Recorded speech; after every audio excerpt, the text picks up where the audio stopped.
I want to share with you a simple but very remarkable episode or incident that happened to me this week.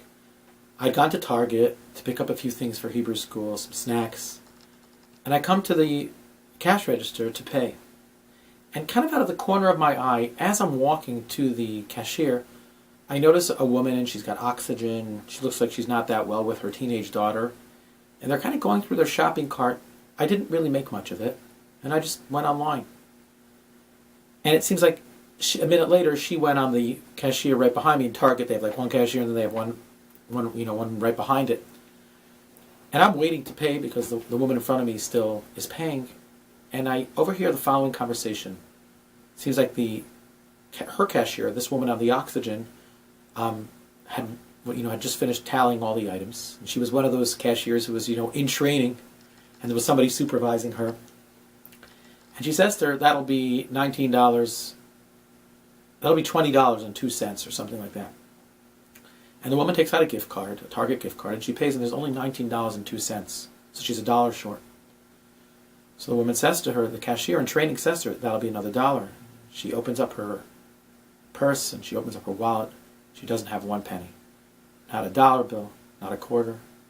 So the cashier in training says to her, you could just give us a credit card. She goes, I don't have any credit cards. She says, is there nothing you could pay with?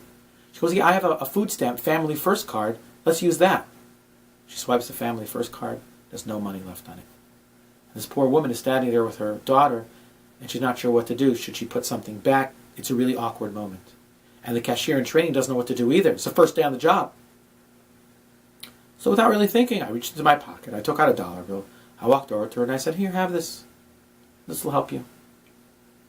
She looks at me and says, first she's like puzzled, you're giving me $1?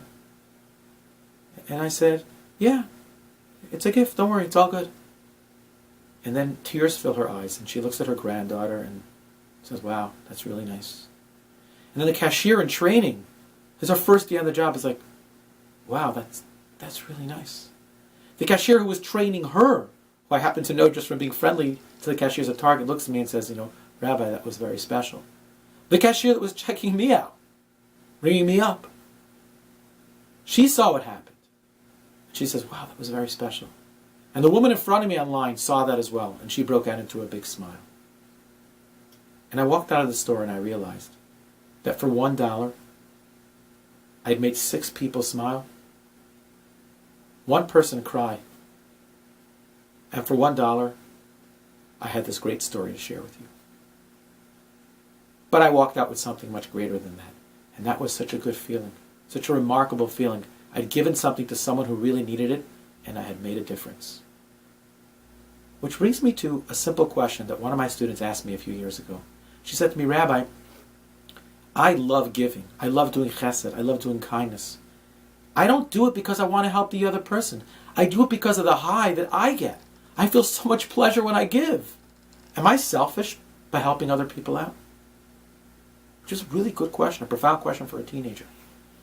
And without thinking much, I kind of blurted out what came to my mind first, and later I saw it's brought down in many of the Jewish sources, that the things in life that are critical, God made pleasurable. Eating, procreation, exercise shoots off endorphins. Anything that's critical for the existence of and continuity of mankind, God made pleasurable. And the more important it is, the more pleasurable it is. And I said to this young lady, our tradition teaches us that Olam Chesed Yibana, the world was built on kindness. It stands on kindness. If there were no kindness, the world would cease to exist. That's why God made it so pleasurable. Try it. Do chesed. Do a kindness. Do something for someone for no other reason than because you want to help them. You'll feel such pleasure by it. It'll be ensuring the continuity of this world. Until next Thursday, Shabbat Shalom.